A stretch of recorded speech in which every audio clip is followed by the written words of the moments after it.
the Cowardly Dog!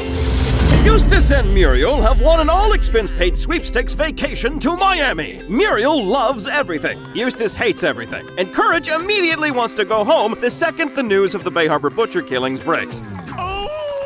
Courage is not even remotely interested in investigating the killings. He doesn't want to be anywhere near the vicinity, and his constant whining is almost enough to convince Muriel to leave. But right as she's about to give in, Eustace starts winning money at the slot machines, and he's adamant about staying and no longer wants to go home. It's by complete accident in Courage's rotten luck that Courage somehow becomes witness to one of the Bay Harbor butcher killings.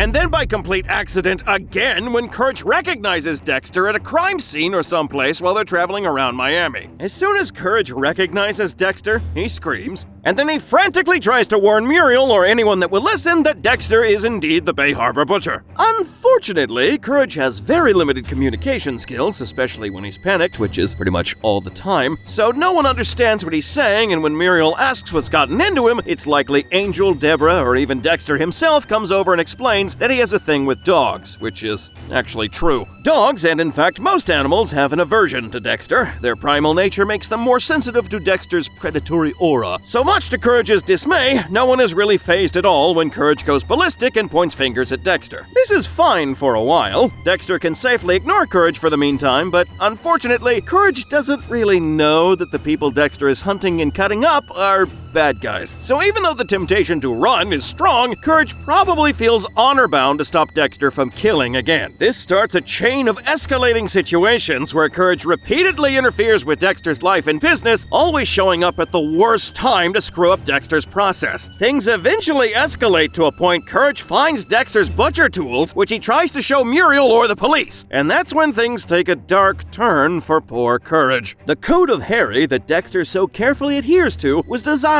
around the killing of human beings. Courage is not a human being. Courage is a dog. And let's just say Dexter's dark passenger has a rough history with animals. When Dexter was a child and he didn't have a way to release his dark impulses, Dexter killed small animals. Harry wouldn't allow Deborah to have any pets at all because he was afraid Dexter would kill it. And he was probably right. As long as Courage remained an inconvenient nuisance for Dexter, he would just leave him alone. But once Courage becomes a real threat to expose him, Dexter has no qualms with killing an animal. Rule number 1 of the code is don't get caught. So sadly, Dexter kills Courage. John Wick! This is for Courage the Cowardly Dog, you son of a bitch! Dexter dies!